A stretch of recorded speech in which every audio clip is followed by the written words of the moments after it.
Noite a todos e a todas, né? Esta noite vamos dar continuidade aos nossos encontros semanais, todas as quintas-feiras, né? E hoje é um pesquisador aí que, além de... é jovem, mas já está construindo seu currículo e tem boas publicações, tá? Conheci ele brevemente, mas ainda conversamos bastante quando estava fazendo meu doutorado, mas o motivo do convite não é esse, né?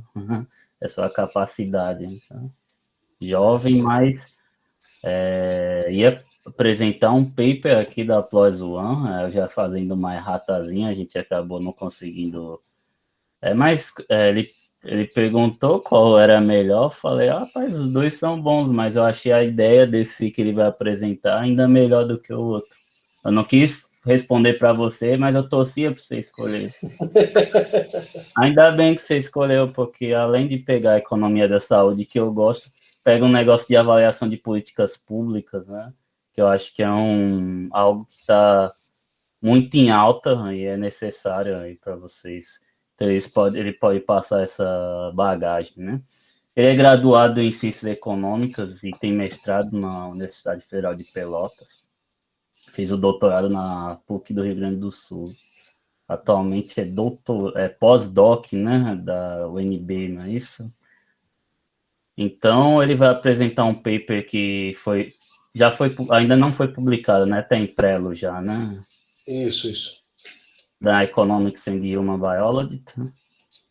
Então, vou passar sem maiores delongas, vou passar a palavra para você e já agradecer imensamente, né, ao aceite do convite, tá, Gustavo? Eu que agradeço o convite. Eu vou abrir a apresentação aqui, uma coisa que eu até agora não tinha visto. Tranquilo, você que manda aí. Vocês tinham comentado também da questão de contar a história um pouco, né? Sim. A ideia da gente é, além o tema é importante, claro. O método é importante, mas também um pouco dessa questão submissão, tudo, né? Processo. Né? E ter um público grande de alunos de mestrado e você passar essa sua experiência. Sim. Seria bem bacana para a gente. Então, assim, eu vou contar brevemente o outro artigo, que é o que a gente colocou na PLOS ONE, e aí depois eu entro nesse assunto. Uma coisa liga a outra. O da PLOS ONE era fatores associados à idade da iniciação sexual. A gente usava um modelo de sobrevivência, que hoje em dia está muito em alta por causa dos remédios do coronavírus, né? Tentaram usar no coronavírus, que é um modelo de Cox. E aí a nossa morte era o jovem perder a virgindade. Por que é interessante estudar isso? Porque a idade com que se tem a sexarca, enquanto a menarca é a primeira vez que a mulher tem a menstruação, a sexarca é a primeira vez que a pessoa faz sexo, né? Quando ela perde a virgindade. A idade da sexarca está muito ligada a comportamento de risco. Então, quanto mais jovem, mais a pessoa assume comportamentos de risco, tanto sexuais, que o não uso de preservativos, principalmente, né? Ou de métodos anticoncepcionais, quanto a outras coisas como o uso de cigarro, de drogas ilícitas, de bebida alcoólica. Então é um assunto interessante. E aí, esse artigo, na verdade, foi o seguinte: numa disciplina de análise multivariada, a gente aprendeu a metodologia e aí o professor Marco adicionou esse texto como um dos textos para serem apresentados no seminário. E aí um colega apresentou e aí o professor falou, olha, quem quiser fazer isso dá para fazer para o Brasil, porque tem na Pesquisa Nacional de Saúde Escolar, a PENSE, tem essas informações. Então dá para ver várias coisas bastante interessantes e eu nunca vi nada para o Brasil. Pode ser que tenha, né? Principalmente porque o Marco não é um grande especialista em economia da saúde, a especialidade maior dele é economia da educação, mas ele disse, eu não conheço, eu talvez vá ter coisas mais pontuais, que a saúde gosta de fazer muitas coisas pontuais, mas assim, a nível de Brasil inteiro eu nunca vi. E realmente não existia nada a nível de Brasil inteiro. E aí o colega acabou desistindo, trabalhava, precisava fazer a dissertação, nunca tocou essa ideia. E aí o Marco e eu fizemos, e aí tentamos numa chamada que teve da Ciência e Saúde Coletiva, mas foi muito na correria e tal, acabou não passando. E aí a gente começou a evoluir esse artigo bastante, principalmente a discussão, e aí a gente submeteu para aplauso ano, pediram algumas mudanças na questão da discussão, inclusão de alguma literatura, um outro artigo, e que mais? Mas não pediram muitas coisas, assim, foi um parecer bem daquele que todo autor gosta de receber. E aí eu vi que tinha a questão de se a menina tinha tomado a vacina do HPV, quando eu comecei a mexer na PENSE. E aí eu falava para o Marco, eu quero estudar isso, um dia a gente vai fazer, eu quero fazer um PSM das meninas que tomaram contra as meninas que não tomaram, para ver se tem algum efeito sobre algum comportamento sexual de risco. Porque quando a vacina torna-se pública, em 2014, eu me lembro da discussão de várias pessoas, era uma época que eu era bem ativo no Facebook, e gosto bastante de política, então eu via bastante, as pessoas discutiam bastante se aquela vacinação ia mudar o comportamento sexual das meninas. Então tinha um grupo de pessoas que diziam, não, tem que vacinar para proteger as pessoas. Essas meninas têm que ser protegidas, e quando elas se protegem, elas protegem parceiros. Outro grupo dizia, não, mas a minha filha é muito nova, não vai tomar uma vacina, porque ela vai entender que eu estou dando uma carta branca para ela poder transar sem camisinha. E ficou uma discussão, assim, que tipo, isso poderia afetar o comportamento. E aí eu sempre falei para o Marco, dá para fazer um PSM, dá para fazer um PSM e tal. Tá. Fiz a disciplina de avaliação de políticas com o Marco, e sempre com essa ideia de fazer um dia esse artigo, assim, era uma ideia que estava em off. E aí eu fui fazer o curso do Itaú, de avaliação de políticas públicas, que é aquele curso que acontece em São Paulo, sempre no mês de janeiro, um pouquinho de fevereiro e tal. E aí a gente estava sem ideia para o artigo, porque os meninos apresentaram uma ideia que a Cristine rechaçou na hora, né? A professora Cristine Pinto, da GV São Paulo. E aí os meninos, que era uma ideia que os meninos nos falaram lá, um dos meninos da Federal de Viçosa, que eles queriam fazer, que era uma ideia que também era com o orientador deles, e que a gente poderia participar do projeto, mas que do artigo final a gente não ia poder participar, porque era uma ideia que eles estavam trabalhando com o orientador e tal, e se a gente aceitasse, podia ser aquela ideia. A gente aceitou. Só que a Cristine rechaçou. E aí eu estava com essa ideia da vacinação. E aí veio a aula de RDD. E aí eu lembrei que tinha a data que a menina recebeu a vacina e mês e ano, não tem o dia, mas tem mês e ano que ela nasceu. E que essa vacina, ela só foi disponibilizada para meninas até 14 anos, não meninas de 14 anos. E aí no meio da aula tava aquela explosão de felicidade, porque eu achei que eu tinha tido uma baita ideia. Só que é aquela coisa, tu tá no meio de uma aula, num curso, em que, tipo, é um mês de aula intensiva, tu não tem muito o que fazer ali, tipo, eu não teria como sair, ligar para as pessoas para saber se ia funcionar e tal. Não tinha como falar com os meus colegas, porque eles também estavam assistindo a aula, mas eu estava com aquilo, e eu estava com um note naquele dia. E aí eu no note falei pro Marco, aquela ideia, eu estava pensando, acho que dá para fazer assim, eu peguei olha aqui a base de dados e tal. E aí ele falou, eu acho que realmente é algo interessante, tal, vai bem na linha do que a gente estava falando, mas é uma ideia um método muito mais aceito na literatura hoje, né? Porque é o método da moda, o quase experimental, né, da moda. E aí, não sei se tu chegou a conversar com o Cristiano da FURG para dar seminário, mas o Cristiano é um cara bem conhecido, assim, com as pesquisas dele, né? E uma vez eu fui num seminário do Cristiano e ele falou o RDV é o método quase experimental mais... Não foi ele, foi outra pessoa que falou. Ele citou isso uma vez, quando eu citei, ele recitou depois. Mas o RDD é o método mais quase experimental dos quase experimentais. E aí eu falei lá, falei para os meninos, disse que achava que dava para fazer, falei com a Cristine disse que achava que dava para fazer, e a gente começou a fazer o projeto. Porém, os meninos não seguiram o projeto. E aí talvez tu conheça, estava no meu grupo o Ismael, que fez mestrado lá na PUC. Sim. Se tu acha que eu emagreci é porque tu não viu o Ismael. Mas o Ismael fez bariátrica, né? O Ismael fazia parte do grupo, tinha esses dois meninos de Viçosa e tinha mais um menino de Santa Catarina, se eu não me engano. Os dois de Viçosa eram colombianos e o de Santa Catarina era de Guiné-Bissau. E Daí o de Santa Catarina, logo que a gente terminou o projeto, e aí entregamos, ele falou, pessoal, não tem mais interesse, eu vou tocar minha tese, não acho legal isso e tal, essa ideia, não quero trabalhar. Tá, saiu. E aí ficou eu e os 3 meninos, e aí eles não trabalharam mais, eles começaram a perder o interesse, a gente marcava reuniões, e aí chegava perto do dia da reunião, não dá pra gente, não vai adiantar se reunir porque a gente não fez nada e tal, até que eles acabaram desistindo. Aí eu pedi autorização que pudesse ser incorporado à minha tese, porque tipo, a ideia era minha, só eu estava trabalhando e tal, eles não estavam mais trabalhando, me autorizaram. E aí a gente começou, aí eu e o Marco começamos a trabalhar nesse artigo. O que acontece? A metodologia da regressão e descontinuidade, aí falando um pouco dela, eu ainda estou num bate-papo bem, para vocês cansarem do meu rosto, daqui a pouco já vou para a apresentação. O pressuposto inicial dela é que existem 2 grupos de pessoas, os tratados e os não tratados. A única diferença deles é que em uma variável eles são diferentes, e por isso eles podem ser tratados e outra não. Então, o exemplo clássico do RDD é o pessoal, tu olhar uma seleção para um trabalho, e aí fazem uma prova, e todo mundo que entra naquele trabalho tirou uma nota tanto, e quem não entra uma nota abaixo, ver como é que ficou o salário dessas pessoas, digamos que as outras pessoas têm outro salário. Ou então, numa escola, tu quer comparar 2 grupos, tem um processo seletivo para algumas universidades, todo mundo vai entrar numa universidade, mas a top das tops, a pior nota foi 6.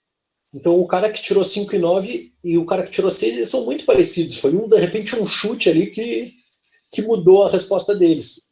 Mas fazer parte da melhor universidade fez daquele cara melhor, ou o outro que foi numa segunda universidade foi tão boa? A Ampec pode ser um exemplo muito claro disso. Assim. O cara que entrou na top pela nota dele e o cara que foi o último a não entrar na top. Será que eles vão ter uma mudança tão grande assim? Digamos que a top seja a GV São Paulo, a GV Rio, tá? E aí a segunda top seria a GV São Paulo, desse exemplo. Será que a carreira deles vai ser tão diferente assim? Então isso seria. E aí no meu caso, no caso da vacina do HPV, como eu tinha o mês de nascimento e não podia ter 14 anos, eu calculei qual era o mês de nascimento das meninas para elas poderem ganhar a vacina gratuita de HPV. E aí, qual é a tá, o artigo ali, obrigado. Ele vai ser disponibilizado logo, tá? Eu fui olhar a última edição da revista até para mandar para vocês, não tava. Tinha uma do Anderson Aristides lá. Daí, se vocês quiserem procurar a última edição da revista, tem. Mas ainda não tem o artigo. E aí eu calculei, e aí tem uma interrupção, vou mostrar para vocês e tal. E aí as meninas, como elas que já tinham feito 14 anos, elas não podiam ganhar vacinação pública, elas podem até se vacinar, mas de maneira privada. E nem todo mundo tem, sei lá, R$250, quanto é que é a dose da vacina, sendo que ela no início eram 3 doses, né? Então tem isso, assim. Foi aí que eu tive a ideia da questão para ver se essas discussões de WhatsApp, de Facebook, tinham algum fundo de razão, tinham algum fundo de verdade, qual lado estava certo e tal. Aí eu vou começar a apresentação. Tá aqui o nome, né? Vou botar para apresentar na tela. Apresentar agora.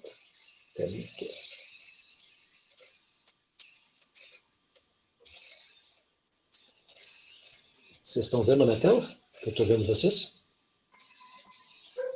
Tá carregando agora. Tá carregando, tá. Carregou. Pronto. Apresentação, né? Uhum. Acho que é aqui que é tela inteira, não é?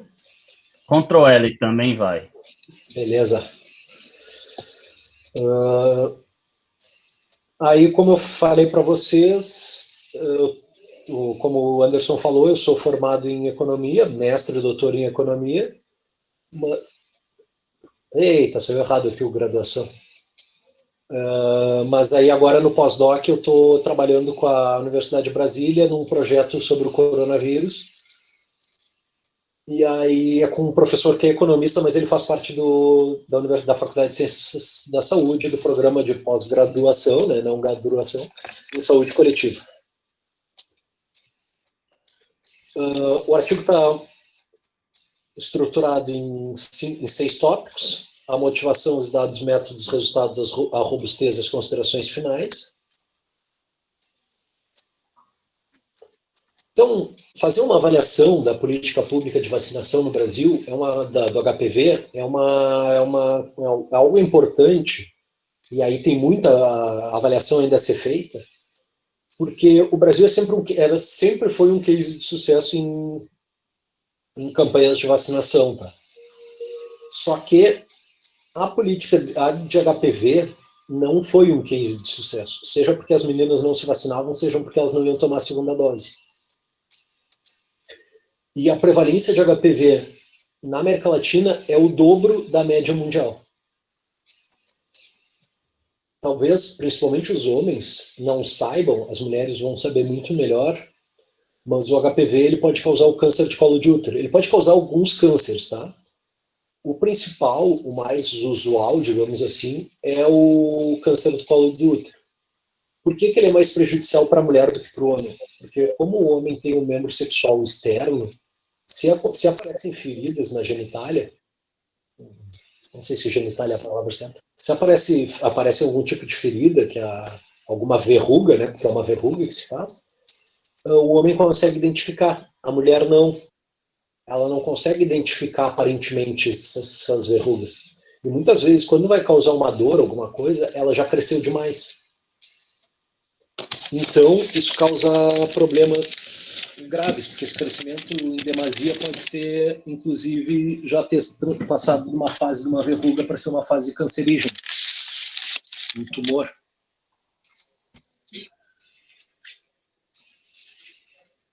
Então, parte da falta de sucesso da campanha de vacinação é porque algumas notícias são falsas sobre efeitos colaterais de vacinas. E outras porque as meninas não voltam para tomar as doses subsequentes da vacina. Por se tratar de algo inconveniente. Em alguns lugares a primeira dose foi na escola. E aí ter que ir ao posto de saúde tomar outras 2 doses. Hoje em dia ela é 2 doses, mas no início ela era 3. Então pode ser algo ruim. Outra coisa é que os pais têm preconceitos e acreditam que tomar a vacina faria as meninas se sentirem mais expostas à doença, tá? Desculpa. Para as meninas se sentirem mais dispostas a fazer sexo sem camisinha, por exemplo. E tiraria a autoridade parental, né? Usurparia a autoridade parental. Bom, desde o início, que eu comentei para o Marco, e ele sempre falou comigo, assim, eu tinha a teoria de que não. Porque aí é aquela coisa que a gente não pode nunca saber, porque é sempre a nossa visão de mundo, não é a visão de mundo geral, né? Dificilmente nós temos a visão do eleitor mediano, digamos assim. Mas o jovem, hoje em dia, tem medo de 2 coisas. Filho, em primeiro lugar, e isso depois eu vi num artigo, numa revista da Ciência Saúde Coletiva, acho que foi feito um questionário aqui na Universidade Federal de Pelotas, e filho em primeiro lugar e AIDS. São as 2 coisas que os jovens mais têm medo, que podem mudar o comportamento deles. Então, só se tivesse uma vacina ou um tipo de anticoncepcional, alguma coisa que garantisse que não pode ter filho nem AIDS, que aí teria uma mudança no comportamento. É o que me parece. O HPV é uma coisa que preocupa, claro, ninguém quer ter um câncer, mas não preocupa tanto. Os dados que eu utilizo são da Pesquisa Nacional de Saúde Escolar, né, a PENSE, 2015, a última PENSE era para ter saído em 2019, sobre 2018, mas eles acabaram fazendo os questionários em 2019, tem alguma previsão de ainda sair esse ano, ou talvez início do ano que vem. Então, a pesquisa contém diversos indicadores da saúde escolar, incluindo se a menina recebeu a vacinação do HPV e a idade dela em meses. Na verdade, tem o ano de nascimento e o mês de nascimento, calcula-se a idade de vida em meses. Né? E a campanha de vacinação, ela foi adicionada ao calendário nacional de vacinação em 2014, em março, no começo das aulas, começo de ano letivo, para meninas com 14 anos incompletos, ou seja, quem fez 14 anos não podia receber a vacina pública. O que acontece, é bom fazer um comentário. E aí, não sei se vocês já estudaram, quem não estudou ainda, indico fortemente, eu sou realmente apaixonado esses métodos de avaliação. Mas o método do RDD, ele é como se fosse uma variável instrumental. E quando tu faz uma variável instrumental LAT, né, o Local Average Treatment Effect, o meu inglês é perfeito, vocês devem ter sentido. Não, brincadeira. Tu tens algumas pessoas que são os never takers, que são as pessoas que nunca vão ser tratadas, independente se fazem parte do grupo de tratamento ou não. Nesse caso, eu estou falando de um RDD fuzzy, tá? Que é o que eu vou usar. Tem os always takers, que são as pessoas que sempre vão ser tratadas, independente se elas fazem parte do grupo de tratamento ou não. Nesse caso, é a família que sempre daria vacina para a menina, para o HPV, independente se é público ou privado, ela vai dar vacina. Tem os compliers e os defiers. Os compliers, eles mudam o comportamento pró-tratamento. Então, assim, se eles fazem parte do grupo de tratamento, eles vão ser tratados. Se eles não fazem, eles não vão ser tratados. Agora, os defiers é o contrário, é o do contra do gibi da Turma da Mônica, para quem lia a Turma da Mônica. Se eles são um grupo de tratamento, eles não recebem tratamento. Se eles são do grupo contrário, eles não recebem. Eles recebem, né? Se eles são do grupo não tratamento, o grupo de controle, eles recebem o tratamento. Só que uma das hipóteses do modelo é a monotonicidade, que é uma hipótese de microeconomia. Se essa hipótese é válida, não existe o cara que anda contra a corrente, e aí tu elimina. Com os outros cálculos matemáticos que o método mostra, os always takers e os never takers também não são considerados. Na verdade, a gente está vendo o efeito do tratamento sobre os tratados que são compliers. Eles mudam o tratamento deles porque eles fazem parte do grupo de tratamento, ou seja, das meninas que vão tomar a vacina porque elas fazem parte de um grupo de tratamento. E daí, como eu falei, tem o Sharp e o Fuzzy. O Fuzzy é com base nesse exemplo que eu falei para vocês. O Sharp é um exemplo de Sharp.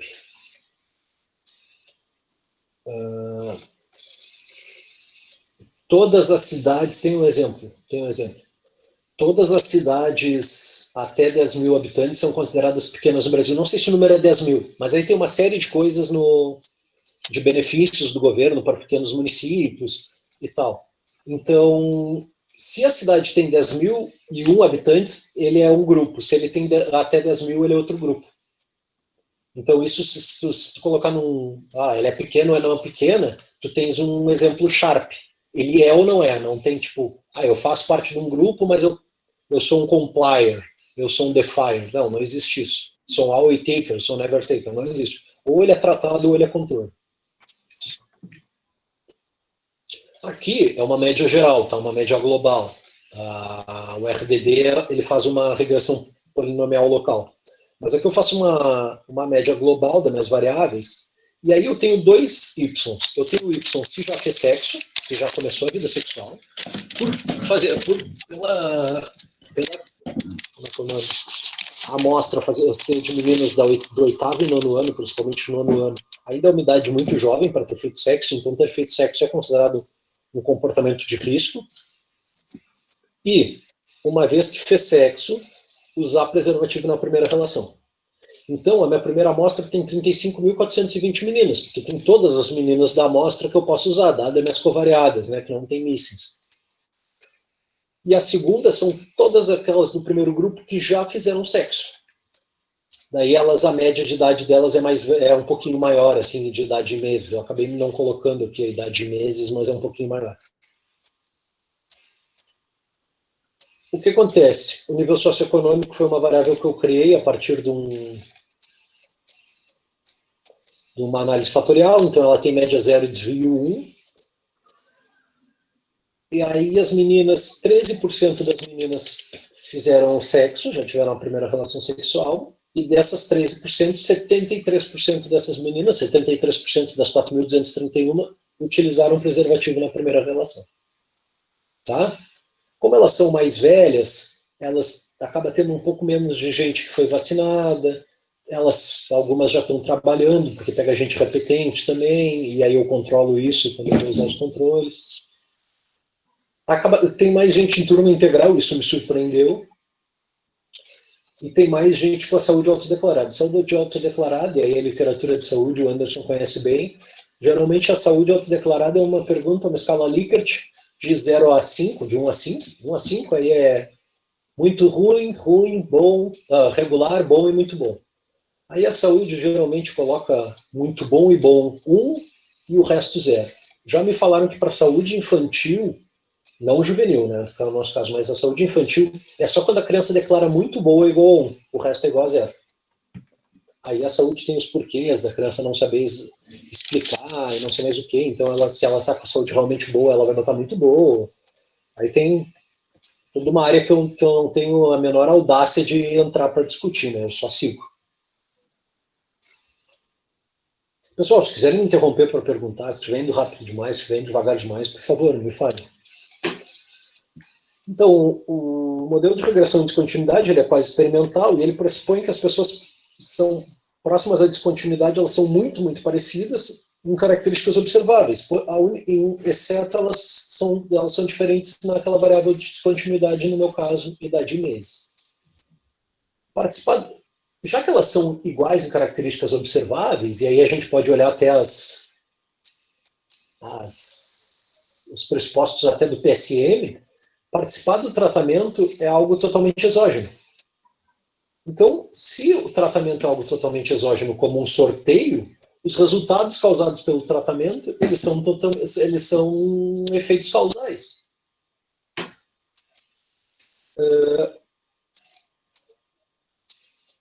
Outra coisa que nos faria pensar assim, por que o tratamento é totalmente exógeno? A menina escolheu, algumas meninas escolheram, claro que sim. Mas por que o tratamento é totalmente exógeno? O tratamento da vacinação pública ele é exógeno porque as meninas nasceram em 2000, em 99. Naquela época não se falava em vacina do HPV. Quiçá que o Brasil ia ter público em 2014. Então nenhum pai ou mãe escolheu a idade dessa criança. Para isso, entendeu? Então a minha variável, meu running variable, ela não é associada à variável de tratamento. Por isso. Porém, eu vou fazer um teste que foi desenvolvido por Cataneu, Jensen e Ma, e eu não vou fazer em 2018, ele é um teste mais robusto. Existe um teste mais antigo que é do McGrary, que é um teste também muito bom. Mas esse teste é mais novo, eu vou usar para ver se houve manipulação em torno da descontinuidade. Para ver se alguém falsificou a idade para receber a vacina ou não receber a vacina.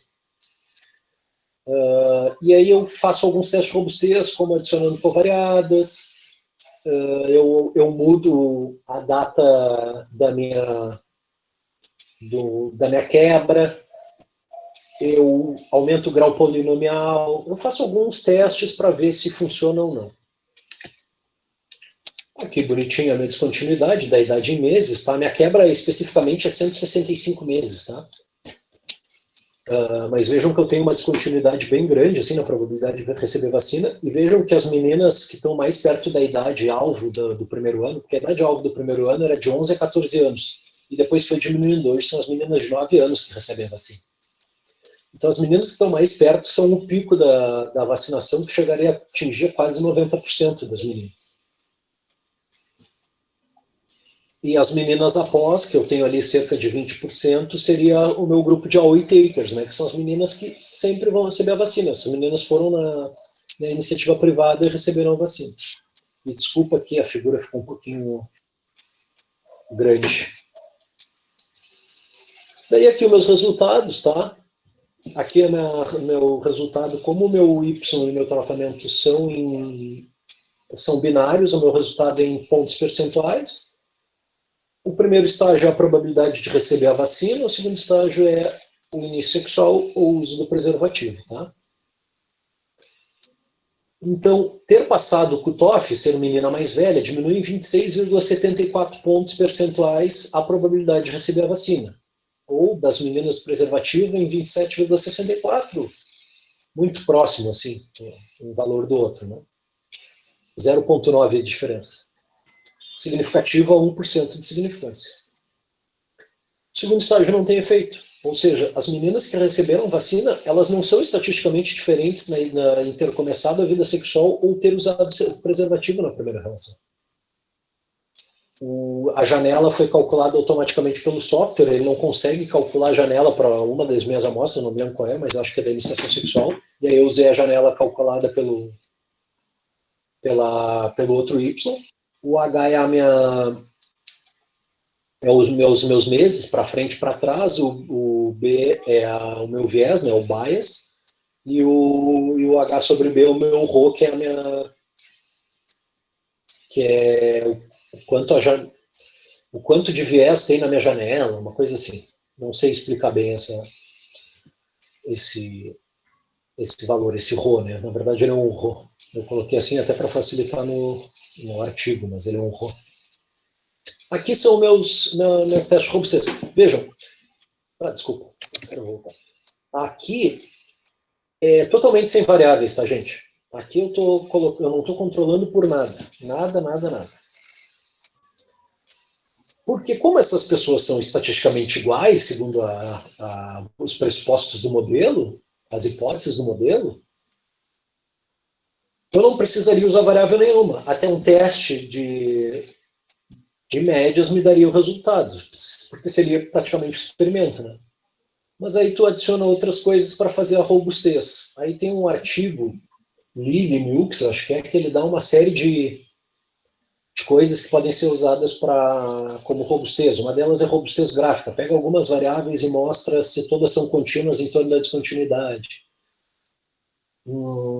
Testa outros graus do polinômio, adiciona covariadas, faz um falseamento. Acho que são 5 ou 6 itens que eles falam para fazer. Eu fiz praticamente todos, eu não consigo fazer um falseamento apenas de outro Y, porque eu não pensei em nenhum outro Y que eu conseguisse. Porque geralmente eles indicam que sejam coisas parecidas, porém não é a mesma coisa. Então seria, sei lá, uma vacina para gripe, mas não tem outra questão sobre vacina na base. Bom, então esses daqui são, o meu inicial era com grau de polinômio 1, aqui é o grau de polinômio 1 adicionando covariadas, vejam que diminuiu para 23 pontos percentuais e 20, mas mantém significativo, pelo menos a 1%, aqui só mantém 5 e 1%. Segundo estágio, mantém não significativo. Quando eu aumento o grau do polinômio, mantém significativo em 22,4 e 20,98 a 1%, e o segundo estágio não significativo. E aqui eu mudo o meu cutoff, né, a minha descontinuidade. Eu boto 6 meses antes e 6 meses depois. Por que 6? Vou dizer para vocês, eu escolhi 6 porque eu quis, porque era meio ano. Porém, aqui deu 6 também. Eu já tinha pensado em 6, já tinha feito, e aí depois eu falei para o Marco, Marco, a gente não pode botar 6 meses porque é meio ano. Se não tiver na literatura, não dá para dizer, porque senão foi uma escolha nossa. E aí a gente levanta a suspeita de ter sido uma escolha feita para que os resultados convergissem. Mas aí ele falou, verdade, então usa a janela que o software calcular, porque a gente usa aquela janela e beleza. Quanto é que deu? 6,2, arredondando 6 meses. Né? Porque como eu tenho meses, eu não tenho dias, eu não tenho como botar o ponto 2. E aí aqui, como é só um teste de placebo, um falseamento, né? Não seria bem um placebo, mas é um falseamento, ele não tem que dar efeito como não deu efeito nas minhas variáveis. E aqui é o teste de manipulação em torno da descontinuidade. E a hipótese nula dele é que ninguém manipula. A hipótese alternativa é que é manipulado, e eu não posso rejeitar a hipótese nula. Depois, com essa versão é a versão que eu entreguei na tese. Com como é que eu vou dizer? Com os pedidos dos pareceristas, mudou alguma coisinha, adicionar uma variável, tirar uma variável. Então os valores não são exatamente esses, mas a significância são todas essas, tá, pessoal? Não tem mudança nenhuma, tá? Adiciona gráfico, tira gráfico do texto e tal, depois vai ser o maior prazer do mundo se vocês lerem ele, se quiserem me mandar comentários para escrever melhor. Eu tenho uma escrita científica um pouco frágil, eu diria. Pode ser um excesso de autocrítica, mas eu acho que dá para melhorar bastante. Chegando nas considerações, eu acho que é um importante resultado para balizar política pública, porque é necessário terminar o ciclo de vacinação. estamos no meio de uma pandemia, a gente sabe o quanto vacina é importante. Vou abrir o coração para vocês. Hoje foi a primeira vez que eu saí de casa para uma atividade não essencial, desde que começou a pandemia, porque eu moro com pessoas mais velhas, com comorbidades, né? Meus pais, na verdade eu morava em Porto Alegre, começou a pandemia, eu vim para cá, depois entreguei o apartamento, que eu morava lá de aluguel, e estou morando com os meus pais. Então hoje foi a primeira vez que eu saí para uma atividade não essencial, que tipo, eu não cheguei perto de ninguém nem nada, né? Porque ainda sinto medo de daqui a pouco adoecer e passar para meus pais. Não tenho medo, assim, eu de pegar o coronavírus, não tenho esse medo, mas eu tenho medo de daqui a pouco meus pais pegarem e tal. Então não saio para nada, assim. Mas eu sei que a maioria das pessoas já tem uma vida mais ou menos normal, mas a gente espera uma vacina, né? E a gente sabe o quão importante é que as pessoas se vacinem, porque elas não se protegem só assim, elas protegem elas e é um grupo. Quando uma menina toma uma vacina do HPV, e por que ela foi só para as meninas? Porque como as mulheres são as que mais sofrem com HPV, tu imunizar as mulheres, tu além de diminuir o sofrimento e o problema do câncer do colo do útero, tu também protege os parceiros, as parceiras delas, que não foram imunizadas, mas que se estão tendo relação com uma pessoa imunizada, elas não vão correr risco, entende? Então isso é muito importante. Desde 2017, essa vacinação também é disponibilizada para meninos. Então, acho que esse estudo ser replicado, se der, se tiver descontinuidade, tudo, para os meninos vai ser muito, muito importante, uma vez que os meninos começam a vida sexual mais cedo e que os meninos podem ter comportamento diferente dos das meninas.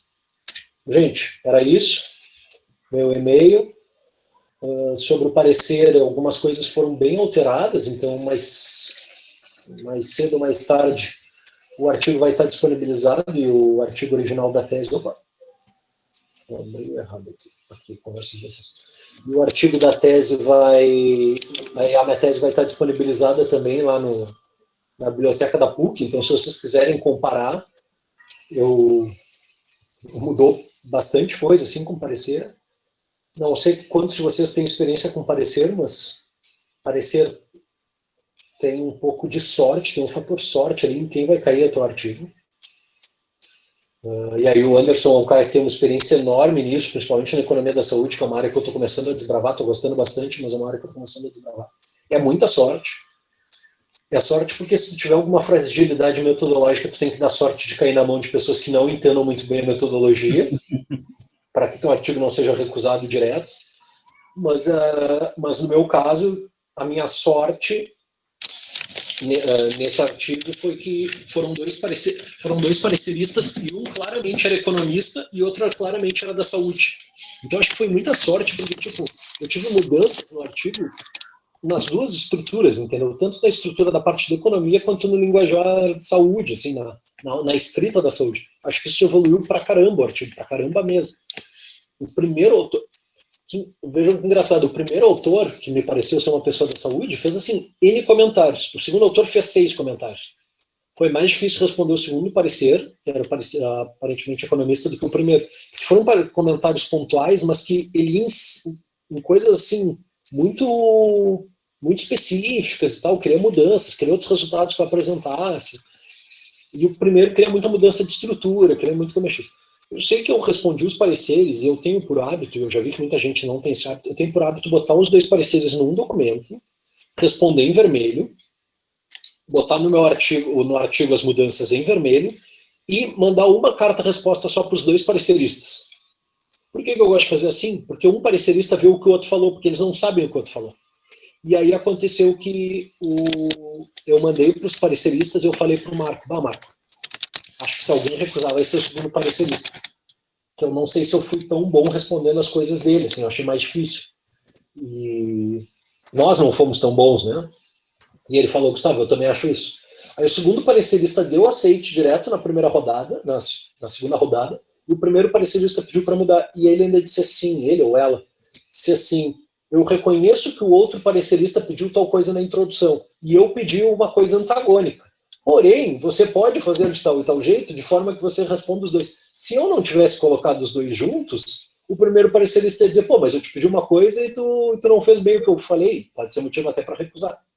Mas foram 2 pareceres assim que agregaram, sabe? Existem para mim, 3 tipos de parecer. O cara que mal leu o teu artigo diz, tá bom, mexe aqui, mexe ali, é evidente que ele não fez uma leitura muito com afinco. O cara que faz uma leitura com afinco, mas descobriu que a mulher estava trocando ele, né, tomou aquele pé na bunda, ou o time dele perdeu, e aí ele só fala coisa para detonar teu artigo, ele não fala nada que vá agregar.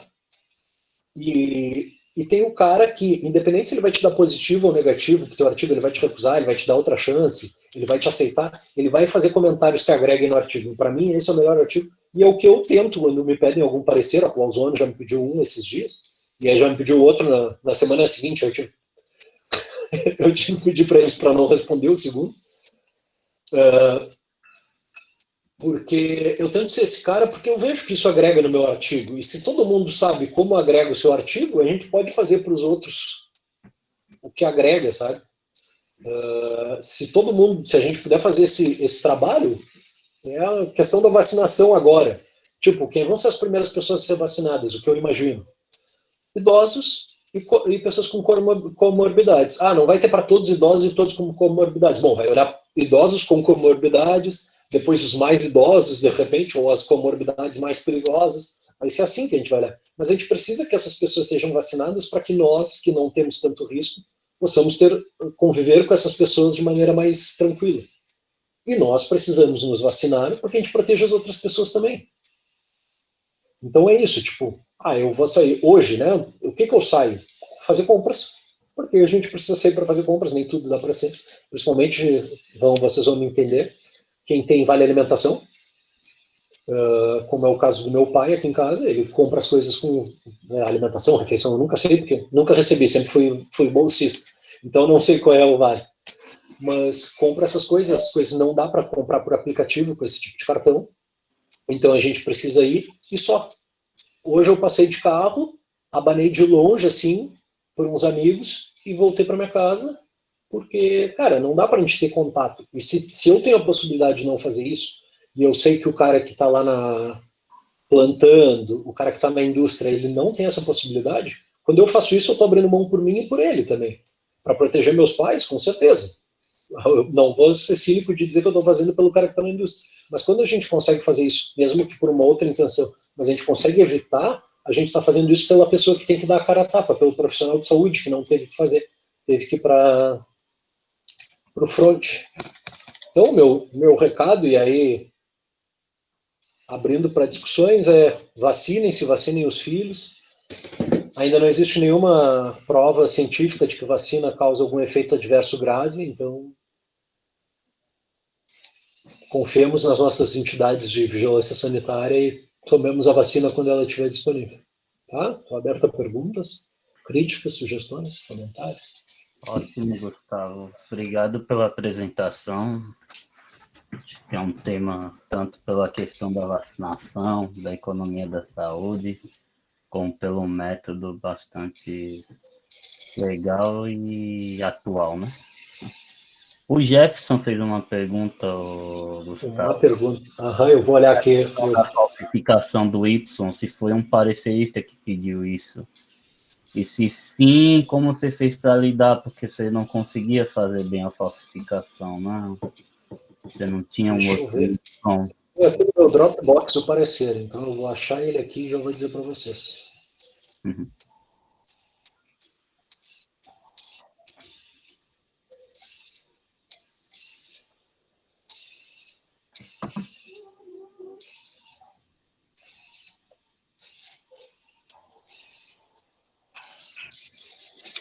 Que eu me lembre, ele não pediu a falsificação, mas ele pediu mais testes na questão ali da manipulação em torno da descontinuidade. E essa questão da manipulação em torno da descontinuidade é muito importante. A Cristine falou isso no curso 500 vezes. Parece que tem um artigo, se eu não me engano, é do Sérgio Firpo, tá?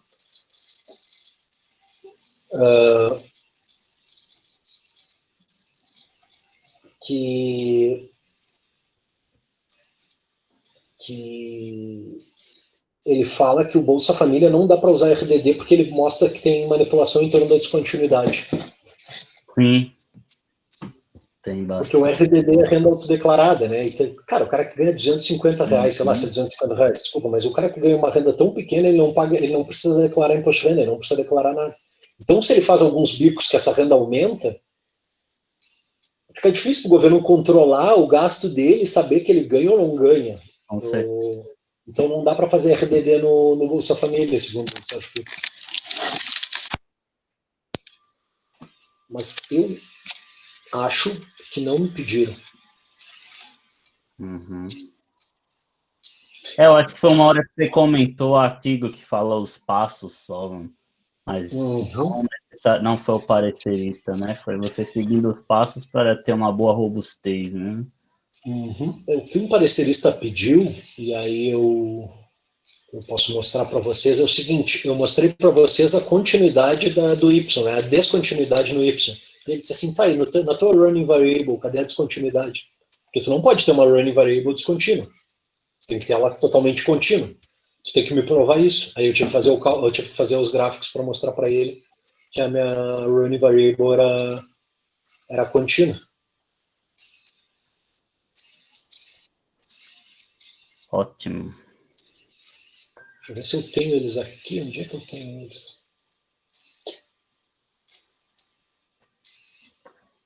Posso emendar outra pergunta? Seja aí, tem aqui o dar um parabéns, tá? Muito interessante a jornada da sua pesquisa.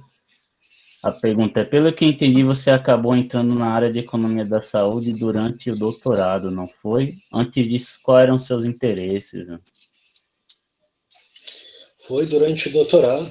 No mestrado, teve o César, que orientou o Anderson no TCC, e daí a gente tinha. Houve um ano ou dois lá no mestrado, e eu casualmente fui sorteado, agradeço os parabéns. Eu casualmente fui sorteado nesse ano de dividir os professores e os alunos. Então, cada aluno tinha um professor para orientar. E aí, eu e uma colega tínhamos trabalhado com o Daniel na graduação e a gente criou o Daniel. E aí ficou num ponto que alguém teria que escolher o César para trabalhar com saúde. Na época eu disse: saúde? Deus me livre de trabalhar com a economia da saúde. E aí, essa colega também não queria. Foi, voltou, o César era coordenador, abriu-se uma exceção que o César ficasse sem orientando porque ele era coordenador. Isso traz mais compromisso. E o Daniel não se importava de ter orientandos, mais de um orientando. E aí eu trabalhei com economia do trabalho. Eu fiz discriminação salarial. Eu tenho alguns artigos em economia do trabalho, discriminação salarial 2 da minha dissertação, mais um ou dois que eu tinha feito de economia do trabalho durante o mestrado. E mais eu acho, durante o doutorado eu fiz, que na verdade foi uma menina da graduação que queria trabalhar com discriminação salarial e tal. E aí o Marco me procurou, porque sabia que eu já tinha trabalhado com isso. E aí eu falei para ela: olha, eu sempre tive a intenção de trabalhar com discriminação salarial em self-employment. E tipo, a pessoa é autoempregada.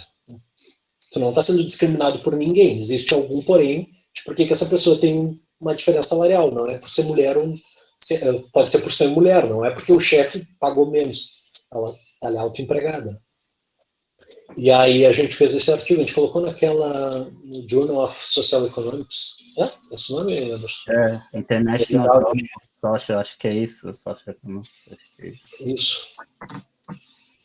Já 3 bons artigos aí, Gustavo. Não, a gente vai trabalhando. Pessoal, uma coisa assim, hoje eu ainda pensava nisso. Às vezes faz falta não saber, porque tu quer chegar num ponto e dizer: pessoal, não dá para fazer porque eu não sei fazer. Mas especializem-se em conhecer o software que vocês usam, R, Stata, software que for, Python, tem um monte de gente aprendendo Python. E aprendam, vocês trabalham com economia aplicada mais, né, Anderson? Ou é teoria econômica?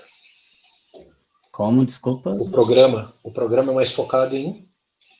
A gente tem 3 linhas, na verdade. A gente tem uma linha de economia aplicada, aí tem uma linha de inovação e uma outra de desenvolvimento, mas acho que usar o software, entender econometria, teoria da econometria. Econometria é muito mais do que aplicar software, entender a teoria que tem por trás dela, saber pelo menos quando usa cada um dos modelos e tal, é uma coisa, para mim funcionou assim. Eu fui chamado para vários trabalhos porque o pessoal simplesmente não sabia rodar no software, não tinha ideia de como fazer as coisas e tal. Que para mim, tipo, fui aprendendo no Learn by Doing, né? Vai procurando fórum do Stata, vai fazendo, chama um, tu soube que já fez tal coisa, a pessoa pensa, tem que dar uma força.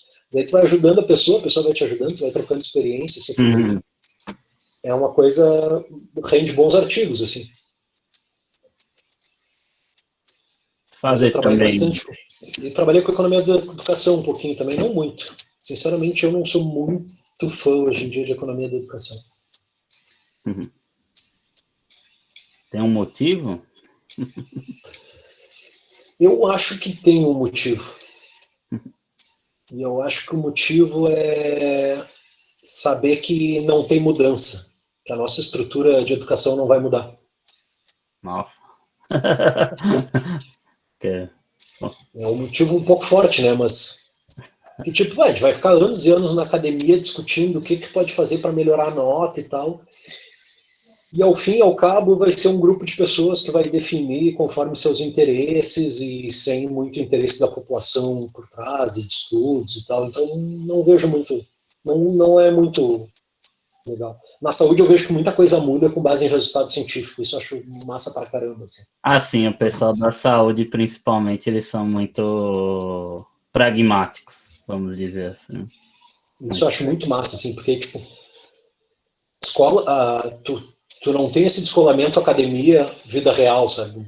Acho que na educação, a educação em si tem muita coisa academia e vida real junto, mas a economia da educação ainda as pessoas veem economistas como pessoas más e economistas veem os outros como os caras que veem, a educação é lúdica e tu tem que ver números. Falta um diálogo ali entre ambas as partes. Não é culpa de nenhum dos dois grupos. É dos dois grupos, eu diria. Lá no curso do Itaú, se vocês não fizeram, pelo amor de Deus, e tem interesse em avaliação de políticas ou em métodos econométricos, façam. Principalmente quando voltar a ser presencial. Provavelmente o ano que vem não vai ser presencial, mas no outro ano vai ser. É uma experiência de vida. Já te respondo, André. É uma experiência de vida fantástica. E eu fui para aula, tem 2 dias de aula com educadoras que falam Paulo Freire do começo ao fim, citam Paulo Freire do começo ao fim. Cara, eu achei que foram as piores aulas da minha vida. Estão entre o grupo das melhores aulas da minha vida, estão as aulas que eu tive com essas mulheres. E eu fui num preconceito assim, de tipo, vamos falar de educação, o que eu quero saber de educação, de como dar aula. Na aula eu aprendo dando aula. Como eu aprendi mexendo no Stata, eu vou aprender a dar aula. Cara, tem muita coisa que dá para aprender com os caras, assim. E essas aulas delas foram muito boas, da professora Vera e quem é a professora titular dessa disciplina. Não é bem uma disciplina, não? São as aulas ali dos seminários que a Fundação Itaú Social dá, é a professora Vera Ronca, e a professora que era auxiliar dela na época era a professora Silvana. Foram 2 aulas excelentes. Sobre componentes principais, André, não sei se todo mundo conhece componentes principais, mas vou tentar ser o mais sintético possível, assim, sintetizar o máximo possível.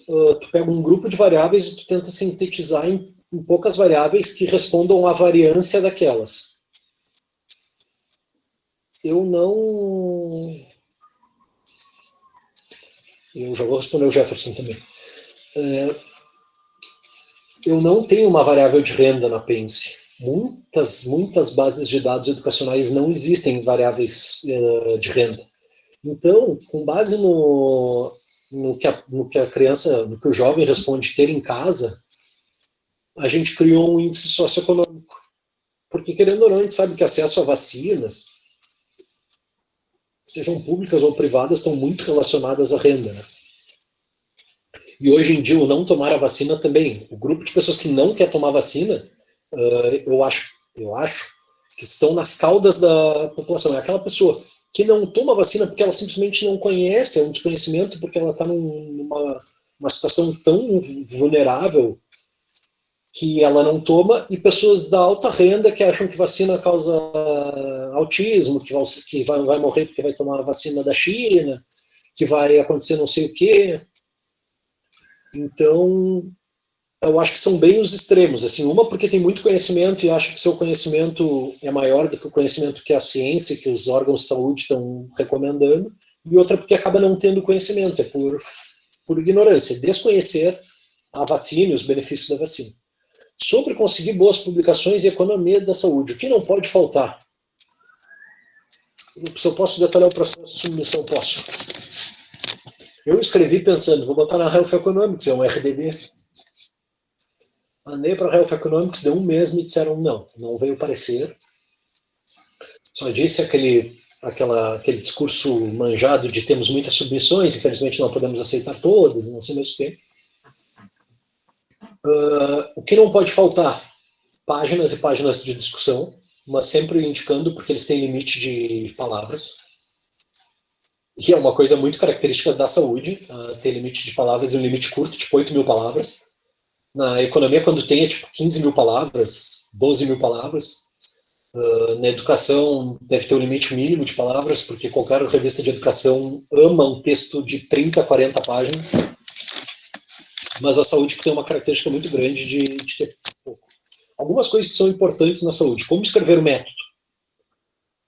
Eu vou usar um logit, univariado, multivariado, teste de médias tal coisa. É assim. Não é... Em 2002, fulano desenvolveu tal método, veio fulano e adicionou não sei o que. Cara, isso daí eles não querem saber. Se tu quer saber do método, se eles quiserem saber do método, eles vão ler no... Já vou responder, Daniel. Eles vão ler no artigo original. Então tu cita, tu vai lá e fala do método, bota entre parênteses onde veio o método. Se tu precisar fazer alguma alteração tua, que seja uma mudança estrutural, alguma coisa, tu vai botar no artigo, mas geralmente não é essa a intenção de quem faz economia aplicada, né? Geralmente é replicar o método em outras situações. Mas se não, tu vai botar isso, vai botar só a referência e quem quiser saber vai procurar a referência. Eles não querem saber de método, mas querem saber muito de discussão. O resultado é assim, ó. Estavam ali meus resultados, vocês viram eles, e para o grupo maior das meninas, a redução na probabilidade de iniciar a vida sexual dada de receber a vacina, para as meninas, desculpa, errei, para as meninas mais velhas do grupo 1, o grupo 1 aquelas que era o grupo todo, tá? Assim, que ainda não fez sexo. A chance de receber a vacinação era menor em 20 e poucos percentuais. Para o grupo 2 era menor em tantos pontos percentuais. Não encontramos efeito, não houve efeito na probabilidade de iniciação sexual ou do uso do preservativo. É isso que eles querem no resultado. Na sessão seguinte, eles querem que tu discuta o porquê que tu tem aquele resultado, qual é o mecanismo de ação. Mecanismo, cara, a palavra deles é mecanismo. Gustavo, Diga. o discente que perguntou para você foi meu discente na disciplina e a gente está desenvolvendo um artigo junto. Eu estou com medo de ser processado porque a análise de resultado dele estava grande e eu chamei ele de narrador de tabela, mano. Estilo rádio, mano. Daquela que está narrando tudo. Já inicia do título, a tabela 1, que tem esse título, que tem no primeiro... Eu chamei de narrador de tabela. Eu tô com medo de ser processado. Mas uma coisa que é importante que eles gostam, assim, todas as informações que estão na tabela, se elas não estiverem escritas por extenso, tu tem que botar na nota. Eles gostam de notas de tabela bem grande. Nota de tabela. Nota de rodapé, eles têm horror. A saúde tem horror de nota de rodapé. Eu ainda falava isso no grupo de pesquisa do Marco essa semana. Pediram para eu debater um projeto que alguns colegas meus que fizeram o curso de Itaú fizeram esse ano. Eles, num projeto, eles não chegaram na parte de resultados, discussão, nada. Eles pararam no projeto. Eles têm 17 notas de rodapé. Eu falei, cara, e é para saúde. Eu falei, cara, vocês vão mudar para saúde. Se tiver uma, vocês têm que ter uma justificativa muito forte para eles aceitarem uma nota de rodapé. 17? Quanto à questão de detalhar o processo de submissão, eu mandei para alguns top journals, chutei alto, acho que a única forma de tu... Acho não, tenho certeza que a única forma de tu publicar num top journal é tentando. Então, tu vai receber não.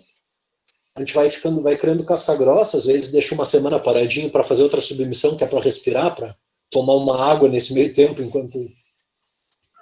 E depois, com o parecer, quando a gente escolheu a Economics and Human Biology,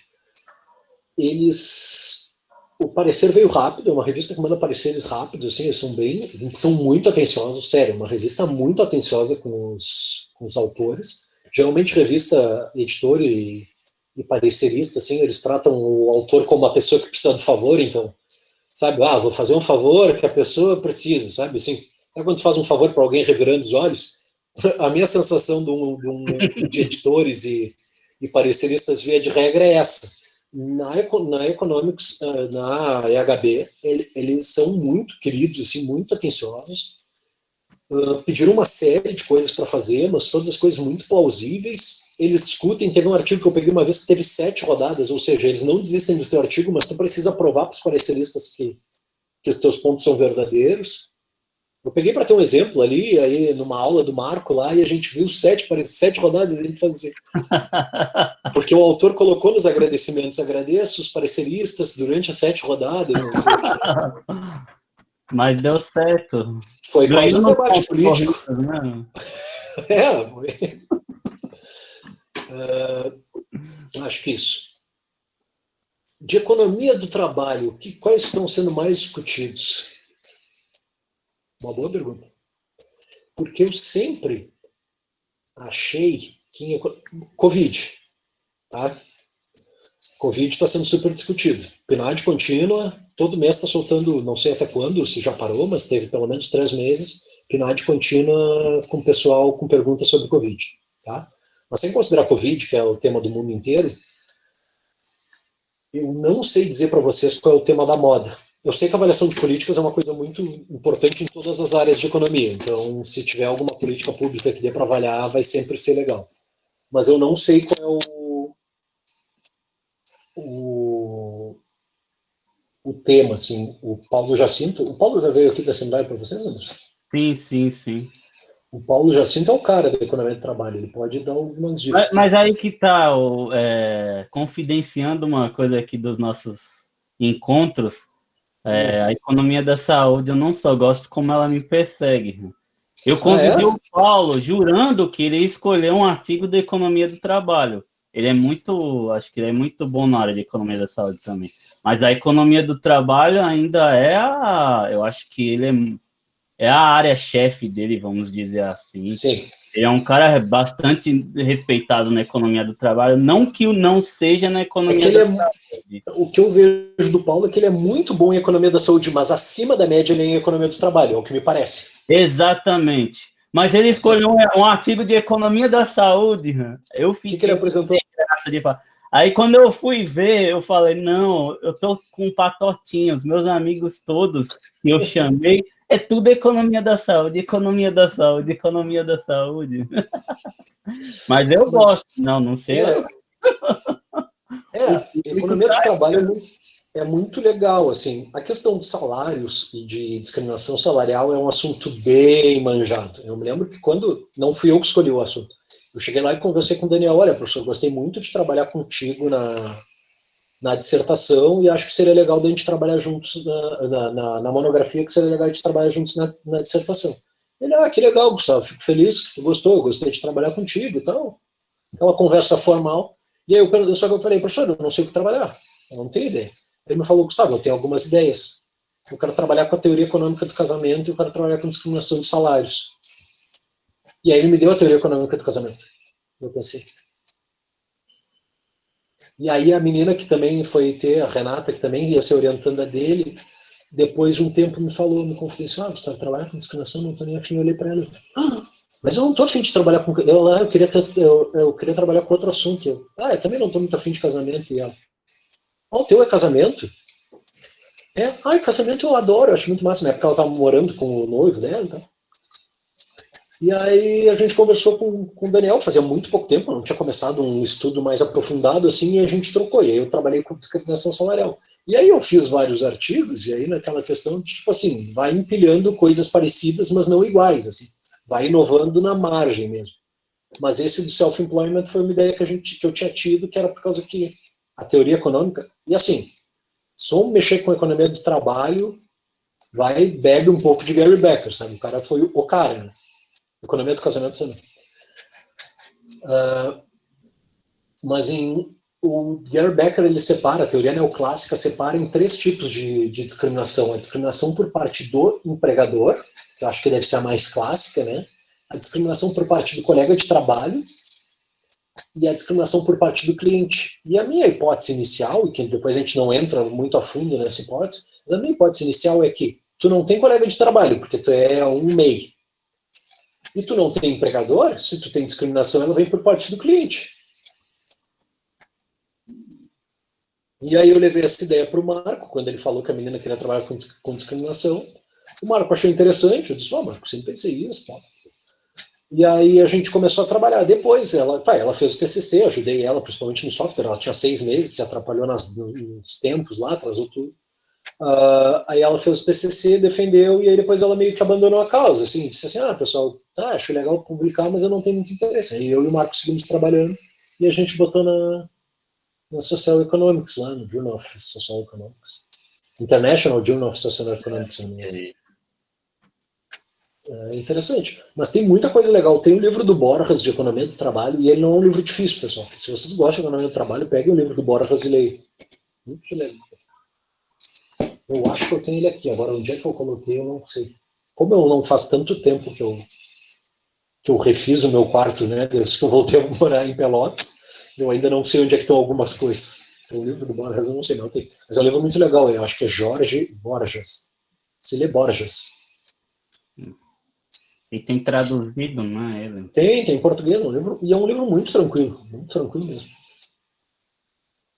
Mas tem que mandar um e-mail pontual para ele te apresentar alguma coisa de economia do trabalho. O Túlio Cravo.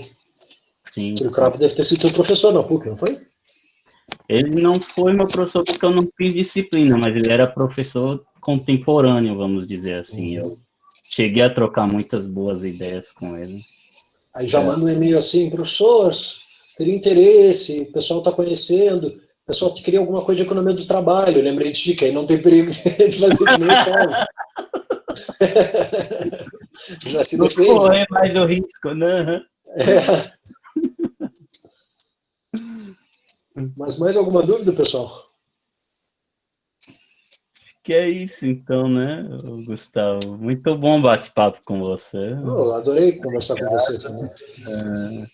Foi boa essa experiência. Você é jovem, mas já tem uma carreira acadêmica interessante, para não dizer exitosa, né?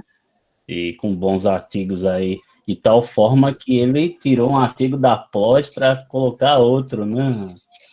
Então... Outra coisa que eu estou aprendendo agora, se eu tenho interesse, olha, posso ir sim. Posso ir sim, com certeza. Tenho paixões pelo Nordeste. Conheci Aracaju e conheci João Pessoa. Conheceu lugares entre a gente e não conheceu, né? A gente. Então, Aracaju eu conheci porque teve uma Enaber em Aracaju. Uhum. E no curso em João Pessoa, em São Paulo, eu fiz um amigo, o Gevux, não sei se vocês conhecem, o nome é bem peculiar. Conhece de nome. Precisar o contato, eu te passo para ele te dar o seminário aí, Anderson. Ótimo. E o Gevux fez muita amizade eu fiz muita amizade com ele. Aí numa outra Enaber, que foi no Rio de Janeiro, que foi ano passado, eu combinei com ele, não, tio, eu vou na Enaber e eu vou te visitar em João Pessoa. Aí eu fui, fiquei uns 15 dias em João Pessoa, eu conheci muito mais do que a que eu vi. Mas eu quero conhecer, tenho muita vontade de conhecer as Alagoas, como diria o Silvio Santos, né? Uhum. Ótimo. A professora Patrícia, eu conheço a Patrícia, eu sou de Pelotas, né? Rio Grande é a cidade vizinha, aqui do lado, 50 quilômetros. Estou na FURG, já fui várias vezes na FURG, quero ir a Salvador também, mas eu tenho mais interesse em conhecer 2 lugares. Eu quero conhecer Alagoas e eu quero conhecer o Ceará. São 2 lugares que eu tenho muito interesse em conhecer. E eu preciso conhecer o norte do país, né? Eu tenho tias em Manaus e eu não conheço nenhuma cidade do norte do país. Uhum. E a minha madrinha me cobra, tu não vem visitar a tua madrinha? E eu falei, uma vez ela disse, quando eu fui para Aracaju, ela disse assim, tu foi para Aracaju e não veio visitar minha madrinha? Mas a PUC me pagou, tu vai me pagar para ir te visitar? Se tu me pagar, Um detalhe aí. famoso tempo, né? É. Mas é isso, pessoal. Aproveitem bem os congressos, aproveitem essa época de seminários aí, porque tem tido seminários em vários lugares, dá para aprender bastante. Estudem teoria econômica e economia e teoria econométrica, digamos assim. Existem bons manuais, como o manual do Cameron também de microeconometria, muito bom. O livro do Itaú, que é gratuito e de avaliação de políticas públicas, é excelente também. Acho que vale bastante a pena. Ótimo, Gustavo. Novamente, obrigado. Meu nome, em nome da Camila, que é uma nossa professora aqui que está junto comigo nessa. Eu que agradeço vocês pelo convite. Então, vamos convidar outras vezes também, tá Bom, ok? obrigado. Aparecerei com. Da próxima vez eu falo do artigo da Close, então. Tá certo. Muito obrigado. É, Boa noite aí. e aí, só que eu vou pedir para vocês que agora às 9h30 o Grêmio enfrenta o Juventude, que vocês torçam pro Grêmio. Brincadeira, brincadeira. Valeu, valeu. E Gremista aí. se tu precisar de dicas de como ganhar do Lanús, a gente te explica como ganhar em casa e fora. Vamos ganhar quando eles voltarem. Tá bem, pessoal? Desculpa as brincadeiras, tá? Um abraço. Um abraço a todos. Tchau, tchau.